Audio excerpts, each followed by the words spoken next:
Hi guys. सो आज का जो रिक्रूटमेंट है वो पंजाब नेशनल बैंक की तरफ से आया हुआ है। जो दोस्तों इसमें जो आपका एप्लीकेशन स्टार्ट डेट है वो 28 जुलाई से स्टार्ट हो गया था। लास्ट डेट इसका 9th ऑफ अगस्त रखा गया है। और इसका जो एग्जाम होगा ऑनलाइन एग्जाम वो सीबीटी बेस्ड एग्जाम जो अगस्त में टेंटेटिव है या फिर सितंबर सितंबर में इसका एग्जाम हो सकता है। सो इस जो पोस्ट है दोस्तों इसमें लोकल बैंकिंग ऑफिसर का पोस्ट एलबीओ का पोस्ट निकाला गया है। टोटल नंबर ऑफ वैकेंसीज आपका 545 वैकेंसीज हो जाता है। स्केल पे दोस्तों इसका बेसिक आपका जो बेसिक सैलरी है वो 48,480 से स्टार्ट होता है, जिसमें आपको डीए एचआरए बाकी सारे अलाउंसेस मिलके टोटली 80,000 करीब आसपास हो जाता है। सो दोस्तों इसमें जो पोस्ट निकाला गया है डिफरेंट स्टेट के हिसाब से डिफरेंट नंबर ऑफ पोस्ट निकाला गया है। दोस्तों इसमें आंध्र प्रदेश में टोटल आपको 4 वैकेंसीज देखने सॉरी आंध्र प्रदेश में टोटल आपको 4 वैकेंसीज देखने को मिल जाता है। गुजरात में आपको 77 वैकेंसीज, कर्नाटका में 78, महाराष्ट्र में 67, तेलंगाना में 41, तमिलनाडु में 51, आपका जो वेस्ट बंगाल में है 80 वैकेंसीज है, जम्मू कश्मीर में 9 वैकेंसीज है, लद्दाख पे आपका 2 वैकेंसी है, अरुणाचल प्रदेश में आपको 4 वैकेंसीज है, आसाम में आपका 85 वैकेंसीज है। बाकी सारे दोस्तों नॉर्थ ईस्ट के स्टेट्स हैं उनमें उनमें सारे वैकेंसीज आया हुआ है। त्रिपुरा में नॉर्थ ज्यादा वैकेंसी से 18 वैकेंसी रखा गया है। सो दोस्तों इसमें लोकल बैंकिंग ऑफिसर पोस्ट जो है उसमें आपको लोकल लैंग्वेज का नॉलेज होना चाहिए। आप जिस भी स्टेट पे अप्लाई कर रहे हो उसमें आपका ये सारे लैंग्वेज आपको आना चाहिए। अगर आप तेलंगाना से अप्लाई कर रहे हैं तो तेलुगु लैंग्वेज आना चाहिए आपको। वेस्ट बंगाल से आप बंगाली लैंग्वेज आना चाहिए। जम्मू कश्मीर में आपको उर्दू, डोगरी या फिर कश्मीर लैंग्वेज आना चाहिए। अरुणाचल प्रदेश में इंग्लिश लैंग्वेज है, इंग्लिश आपको आना चाहिए। ऐसे ही आप सिक्किम में है तो नेपाली या फिर सिक्किम लैंग्वेज आपको आना चाहिए। सो दोस्तों ये जो पोस्ट है वो मैं सोच रहा था कि ये शायद फ्रेशर्स वालों के लिए लाया गया है, बट नहीं, इसमें एक्सपीरियंस का थोड़ा-सा माँगा गया है। दोस्तों इसमें जो आप एलिजिबिलिटी एक बार देख लेते हैं। आप कोई भी यूनिवर्सिटी से आप ग्रेजुएशंस किए हुए हैं तो आप इसमें अप्लाई कर सकते हैं। और proficiency of specified language in the state, जो भी स्टेट में अप्लाई करते हैं उसमें आपका लैंग्वेज का रिक्वायरमेंट रहता है। उसमें आप उसी लैंग्वेज में आपका प्रोफिशिएंसी होना चाहिए। सो दोस्तों इसमें जो आपका एज लिमिट रहता है वो एज लिमिट मिनिमम 20 से मैक्सिमम 30 साल तक आपका एज लिमिट है। Candidate should be graduate in any discipline, कोई भी डिसिप्लिन में आपको ग्रेजुएट होना चाहिए। और आपका candidate must possess valid marksheet of degree certificate that he or she और ग्रेजुएट ऑन द डे और ही से register on the date. Okay, कोई मतलब उन्हीं डेट पे आपका मार्कशीट आपको होना चाहिए। सो लोकल लैंग्वेज जो है दोस्तों इसमें प्रोफिशिएंसी इन रीडिंग, राइटिंग और स्पीकिंग में आपका लोकल लैंग्वेज में प्रोफिशिएंसी होना चाहिए।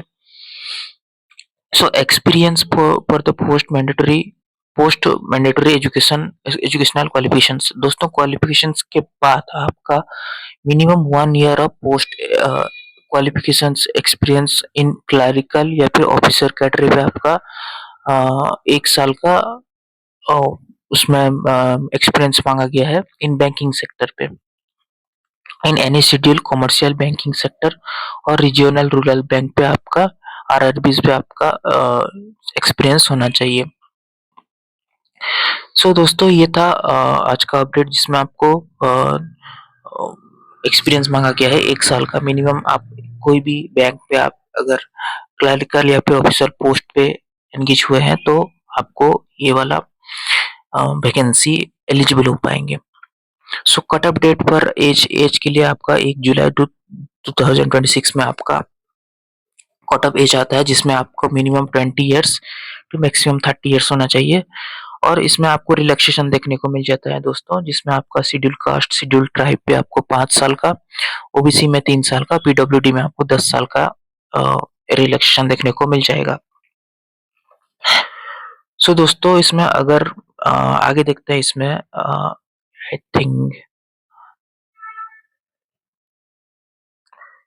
सो सिलेक्शन प्रोसेस में दोस्तों इसमें इसमें ऑनलाइन रिटन टेस्ट किया जाएगा, जिसमें आपको एग्जाम देने होगा सीबीटी बेस्ड में। इसमें आपको reasoning and computer 25 question 25 mark का देखने को मिल जाता है। डाटा एनालिसिस एंड इंटरप्रिटेशन में 25 क्वेश्चन 25 मार्क, इंग्लिश में आपको 25 क्वेश्चन 25 मार्क, क्वांट्स पे आपको 25 क्वेश्चन 25 मार्क और general economic and banking awareness पे आपको 50 क्वेश्चन 50 मार्क देखने को मिल जाता है। सेक्शनल ड्यूरेशंस क्या होता है इसमें, रीजनिंग के लिए आपको 35 मिनट दिया जाता है, डेटा एनालिसिस इंटरप्रिटेशन के लिए 35 मिनट, इंग्लिश के लिए आपको 25 मिनट दिया जा रहा है, क्वांट्स के लिए आपको 35 मिनट और जनरल अवेयरनेस बैंकिंग के लिए आपको 50 मिनट का टोटल एग्जाम देने के लिए आपको टाइम्स दिया जा रहा है। सो नेगेटिव मार्किंग में दोस्तों इसमें 1/4 का नेगेटिव मार्किंग रखा गया है, मतलब आप 4 क्वेश्चन गलत करेंगे तो आपको 1 मार्क्स उसमें डिडक्ट हो जाएगा। और उसके बाद आपका दोस्तों सिलेक्शन जो होता है आपका सीबीटी में आप क्वालिफाई कर जाते हैं तो फिर आपका लोकल लैंग्वेज टेस्ट होगा, प्रोफिशिएंसी टेस्ट होगा। अगर आपके 10th या फिर 12th स्टैंडर्ड पे आपका जो लोकल लैंग्वेज अगर है तो फिर आपको कोई भी लैंग्वेज टेस्ट नहीं देना पड़ेगा। अगर नहीं है तो फिर आपको क्वालिफाइंग नेचर का एक मिनिमम क्वालिफाइंग मार्क्स लाना पड़ेगा इन लोकल लैंग्वेज टेस्ट पे आपको उसमें आपको स्कोर करना पड़ेगा जो रीडिंग राइटिंग या फिर स्पीकिंग बेस्ड होना चाहिए। दोस्तों इसमें जो पर्सनल इंटरव्यू होने वाला है, पर्सनल इंटरव्यू में आपको all candidates after qualifying the online written test और उसके बाद आपको पर्सनल इंटरव्यू किया जाएगा, जिसमें आपको 10-12 स्टैंडर्ड पे लोकल लैंग्वेज का जिसके पास है, मतलब सर्टिफिकेट में उन्हीं सब्जेक्ट्स में से आपका 10-12 क्वालिफाइड है तो फिर आपका पर्सनल इंटरव्यू में किया जाएगा और उसमें आप टोटल 50 मार्क्स रहता है। Okay, so interview shall be 45%, that is 22.50 for SC/ST candidate and 50% that is 25 for all other candidates। वैसे EWS वालों के लिए और जनरल वालों के लिए 25 मार्क रखा गया है। दोस्तों इसके बाद आपका फाइनल सिलेक्शन किया जाएगा combined performance of written examination और पर्सनल इंटरव्यू को मिला के subject to qualifying language test आपका क्वालिफाइंग नेचर है, उसमें कोई मार्क्स ऐड नहीं हो रहा है। इंटरव्यू और रिटन टेस्ट को लेके आपका मेरिट लिस्ट तैयार किया जाएगा, उसके बाद आपका फाइनल सिलेक्शन और डॉक्यूमेंट वेरिफिकेशन के लिए आपको प्रोसीड किया जाएगा।